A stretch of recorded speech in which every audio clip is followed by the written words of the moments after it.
Hey gang, this is Charles, Nashville, Tennessee, Summer NAMM 2013. I'm here with Ben from Electra Guitars. I played some Electra guitars specifically in my time, and now they're back. Yep. And what motivated you to resurrect this brand and get down under the hood and resurrect this thing and re-engineer what it is? Well, I always wanted one when I was a kid, and I couldn't afford one. They were kind of higher end for import at the time. Started in early 70s, came out with some really cool stuff like some effects on board.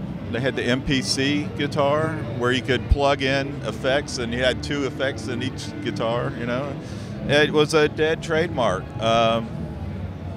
You know, it's got a cool logo, and they really made some good stuff, and I just wanted to bring it back. It's worth saying that at that point, like, you've done much more than just grab an old logo and slap it on just another guitar, because check these out, and there's a beautiful neck here and a lot of really nice features that differentiate it between just another knockoff that you pull off the shelf or whatever. Yeah, well, we are using some of the old models. We're not going to do all of them. They had a lot of different models, but this is the Omega. It's got an ebony fretboard, mother of pearl block inlays. We got multi-ply binding. We got 7-ply binding on the body, 5-ply on the neck. Custom wound. These are custom designed pickups. They're an Alnico 5 magnet with a 14.7 in the bridge and a 7.7K resistance in the neck. And they're splittable.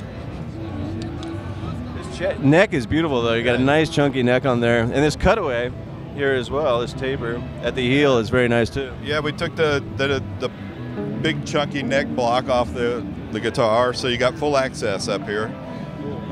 It's like a 50s neck, not quite as big as the biggest 50s, but you know, pretty good sized neck. We're using Kluson, the Tone Pros Kluson tuning machines. Tone Pros bridge and tailpiece. You want to take us through some of the split coil tones? Sure. Well, this is the bridge, humbucker, tapped,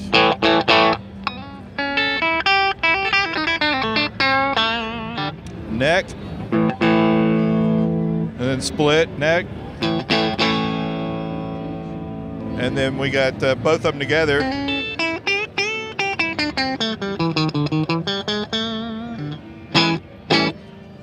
Got a good little, you know, kind of a stratty tone out of it.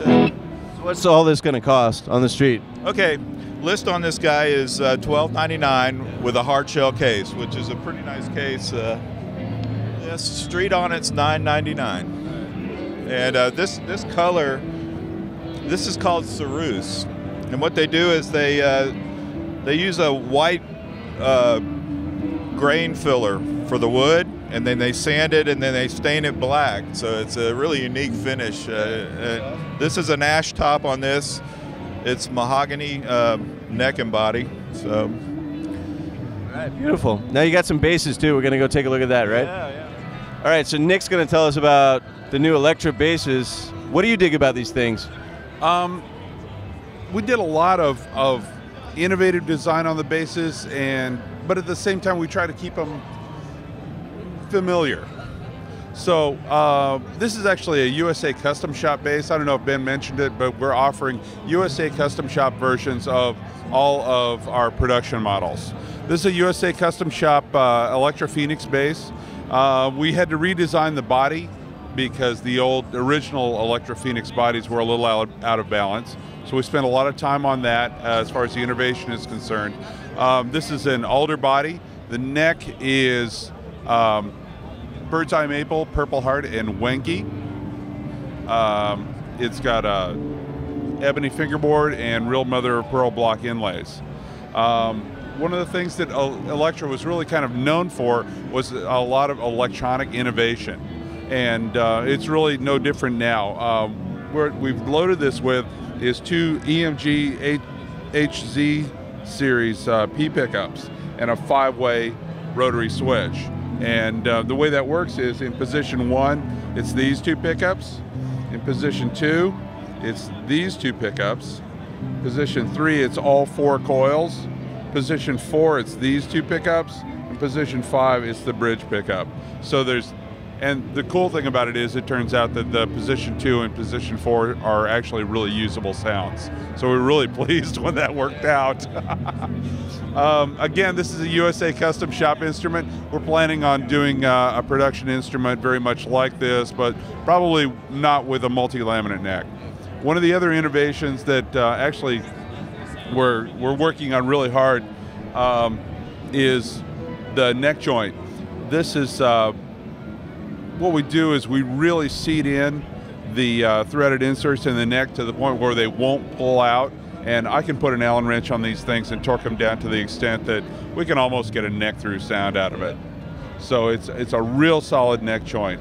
We're using the hip shot ultralight tuners, and the boys at Bewick have been great to us. We're using the Bewick full contact hardware bridges. These are, if you don't know about these bridges, you should know about them, because the great thing about them is the fact that they've completely redesigned the base bridge from the way it reacts with the body. And that's what we were really looking for, was a lot of contact. If you think about it, since 1951, this has been what a base bridge has made contact with. 2 set screws. With a full contact hardware, it's a circle inside a circle, so you've actually got that much contact on the bottom of it. So it makes it for a great, great transfer. Let's hear some transfer, man.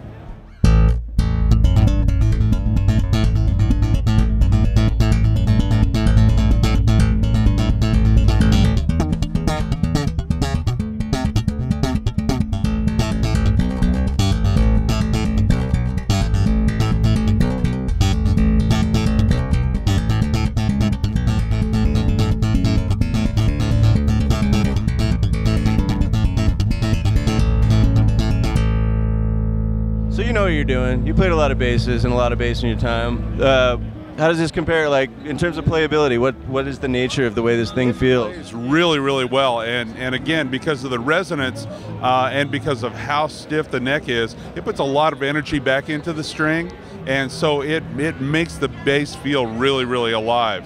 Ben and I have been in the industry for a very, very long time. We've worked as luthiers, product managers, sourcing liaisons for a lot of really large companies, and it's a great opportunity to get to do this for ourselves. You're making stuff you want to play. And we're making stuff we want to play. Ben's actually a very good guitar player. I've been playing bass for a long time, and we've both built a lot of instruments for a lot of guys whose names I won't mention because it just sounds like name dropping. But we've built a lot of instruments for a lot of guys who play on national stages, and in that we've learned a lot. If you take a look over there at that red bass, that we just finished that bass for Toby Keith's bass player, Dink. I thought you were going to drop names here. Well, you know, just because Dink has been a long-time friend of ours, and that again is out of our USA custom shop.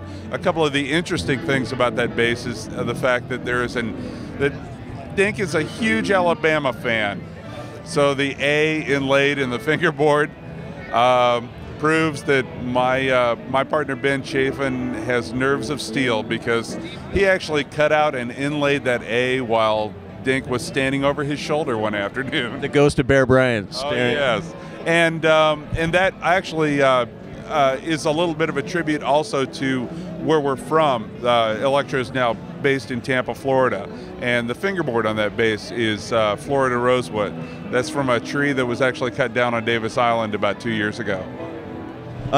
You guys got a website, I take it? We do. It's www.electraguitar.com, and you can see everything that's going on there.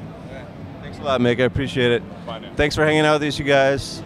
Signing off from Nashville, Summer NAMM 2013, PremierGuitar.com.